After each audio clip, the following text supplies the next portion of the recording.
Hello दोस्तों, स्वागत है आप सभी का हमारे यूट्यूब चैनल साइंस जिज्ञान जिसमें एसएससी एमटीएस एग्जाम 2023 19 मई के सेकंड शिफ्ट का एग्जाम खत्म हो चुका है और अब तक मेरे पास मैक्सिमम रियल क्वेश्चन आ चुके हैं जो एग्जाम में पूछे गए थे।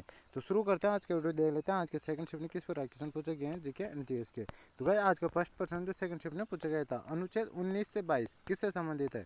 स्वतंत्रता का अधिकार संबंधित है, स्वतंत्रता अधिकार इसका राइट आंसर हो जाए। इसमें नेक्स्ट क्वेश्चन पूछा गया था, कोशिका खोज किसने की थी? तो रॉबर्ट हुक ने की थी कोशिका खोज, जो कब की थी? 1665 में की थी। ये फैक्ट भी आपको ध्यान रखना। और सबसे लंबी कोशिका की बात करूँ कौन सी होती है? न्यूरॉन होती है, जो तंत्रिका तंत्र रहता है अपने शरीर में। और सबसे बड़ी कोशिका की बात करूँ शुतुरमुर्ग का अंडा होता है, तो ये भी आपको ध्यान रखना। इस बार नेक्स्ट क्वेश्चन पूछा गया था, किस राज्य ने किसानों के लिए सफल कॉमन क्रेडिट पोर्टल लॉन्च किया? तो ओडिशा के मुख्यमंत्री नवीन पटनायक ने किया है, तो ये इसका राइट आंसर हो जाए। इसमें नेक्स्ट क्वेश्चन पूछा गया था, राज्यपाल बनने की न्यूनतम आयु सीमा कितनी है? तो 35 वर्ष होना चाहिए, कम से कम वर्ष, तो 35 वर्ष इसका राइट आंसर हो जाएगा। और गाय राष्ट्रपति बनने के लिए 35 वर्ष चाहिए होती है, प्रधानमंत्री बनने के लिए 25 वर्ष चाहिए होती है, और राज्यसभा का सदस्य बनने के लिए 30 वर्ष की उम्र चाहिए होती है, तो ये फैक्ट भी आपको ध्यान रखना है। इस पर नेक्स्ट क्वेश्चन पूछा गया था, प्रथम भारतीय एकमात्र टेनिस खिलाड़ी है जिन्होंने 7 ओलंपिक खेलों में भाग लिया था? तो लिएंडर पेस है, जिन्होंने 7 ओलंपिक खेलों में भाग लिया था। लिएंडर पेस इसका राइट आंसर हो जाएगा। और प्रतिस्पर्धा भाग लेने वाले भारतीय और एकमात्र टेनिस खिलाड़ी है।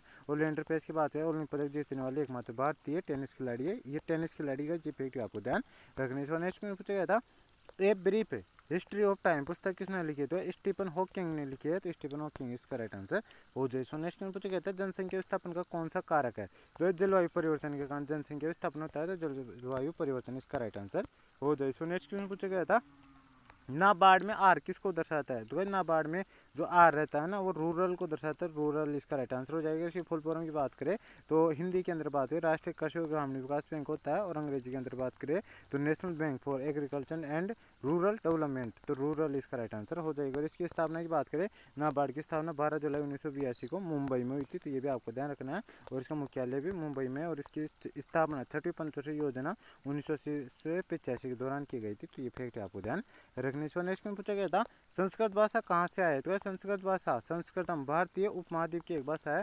संस्कृत एक हिंदी आर्य भाषा है, तो हिंदी आर्य भाषा इसका राइट आंसर हो जाएगा। उपमहाद्वीप से आई है, तो उपमहाद्वीप इसका राइट आंसर हो जाए। इसमें नेक्स्ट क्वेश्चन पूछा गया था, करो या मरो का नारा गांधी जी ने किस आंदोलन में दिया था? तो कहीं गांधी जी ने भारत छोड़ो आंदोलन के समय दिया था, तो भारत छोड़ो आंदोलन इसका राइट आंसर हो जाएगा। और महात्मा गांधी के नेतृत्व में भारतीय राष्ट्रीय कांग्रेस ने औपचारिक रूप से 9 अगस्त 1942 को इसका नारे की शुरुआत की थी, तो फैक्ट आपको ध्यान रखना। इसमें नेक्स्ट क्वेश्चन पूछा गया था, ब्रजभूषण काबड़ा किससे संबंधित हुए? वो भारतीय शास्त्रीय संगीत की रत्नों में से एक है, जो और जोधपुर ये राजस्थान से संबंधित है, ये भी आपको ध्यान रखना है। और ये किस वाद्य यंत्र संबंधित है?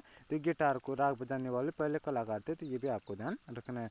तो ये ब्रजभूषण और किससे संबंधित है? तो ये शास्त्रीय संगीत से संबंधित है, ये इसका राइट आंसर हो जाए। इसमें नेक्स्ट क्वेश्चन पूछा गया था, भारत की पश्चिमी सीमा सर्वाधिक किसके साथ लगती है? तो पाकिस्तान के साथ लगती है, पाकिस्तान इसका राइट आंसर हो जाए। इसमें नेक्स्ट क्वेश्चन पूछा गया था, चाय से संबंधित शहर कौन सा होता है? दार्जिलिंग है, दार्जिलिंग इसका राइट आंसर हो जाए। इसमें नेक्स्ट क्वेश्चन पूछा गया था, हेवोलियन डे किस दिन मनाया जाता है? 31 अक्टूबर को मनाया जाता है, और रात को मनाया जाता है, तो ये भी आपको ध्यान रखने। इस पर नेक्स्ट क्वेश्चन पूछा गया था, जब दो टेक्टोनिक प्लेट आपस में पास आती है तो क्या होता है? तो भूकंप आता है, यानी आपस में भिड़ती है तो क्या होता है? तो भूकंप आता है, भूकंप इसका राइट आंसर हो जाए। इसमें नेक्स्ट क्वेश्चन पूछा गया था, कोबी बीन ब्रायंट किस खेल से जुड़े हुए हैं? तो ये एक अमेरिकी पेशे और बास्केटबॉल खिलाड़ी है, तो बास्केटबॉल इसका राइट आंसर हो जाए। इसमें नेक्स्ट क्वेश्चन पूछा गया था, 1756 में अलीवर्दी खान की मृत्यु के बाद बंगाल का नवाब कौन बना था? तो 1756 में अलीवर्दी खान की मृत्यु के बाद बंगाल का नवाब सिराजुद्दौला बना था, तो सिराजुद्दौला इसका राइट आंसर हो जाएगा। और ये नवाब बनने वह बंगाल के अंतिम स्वशासी नवाब थे, तो ये भी आपको ध्यान रखने। इसमें नेक्स्ट में पूछा गया था, जीव विज्ञान का जनक किसे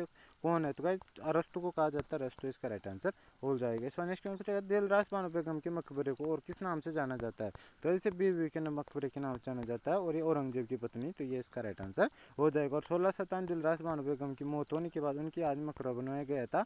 मुगल बादशाह औरंगजेब हुबहू ताजमहल की तरह मकबरा बनाना चाहता था, लेकिन उसका भव्य न बन सका, उतना भव्य यह बन न सका। उससे महाराष्ट्र के औरंगाबाद के मकबरे का निर्माण करवाया था, जिसे बीबी का मकबरा या ताजमहल की फोड़ नकल भी कहा जाता है। इसमें नेक्स्ट क्वेश्चन पूछा गया था, केलुचरण महापात्रा किस नृत्य से संबंधित है? ओडिसी नृत्य से संबंधित है, ओडिसी नृत्य इसका राइट आंसर हो जाएगी। इसमें नेक्स्ट क्वेश्चन पूछा गया था, इल्बर्ट बिल किससे संबंधित है? तो इसकी बात करें यूरोपियों के मुकदमे के संबंध में भारतीय मजिस्ट्रों पर लगाई गई अयोग्यता को हटाने के लिए इस बिल को लाया गया था, तो ये इसका राइट आंसर हो जाएगी। इसमें नेक्स्ट क्वेश्चन पूछा गया था, डाटा बिल 2021 किससे संबंधित है? इस कानून में था कि डेटा विदेश सर्वर में रह सकता है, लेकिन उसकी वर्किंग कॉपी देश को सौंप दे। ये नए बिल में डेटा स्टोरेज के लिए सर्वर भारत में रखने की बात शामिल होगी। मौजूदा बिल में प्रभावी मानदंड नहीं थे कि प्रावधानों का क्रियान्वयन कैसे हो। कुछ प्रावधानों का आईटी एक्ट के साथ विरोधाभास भी था।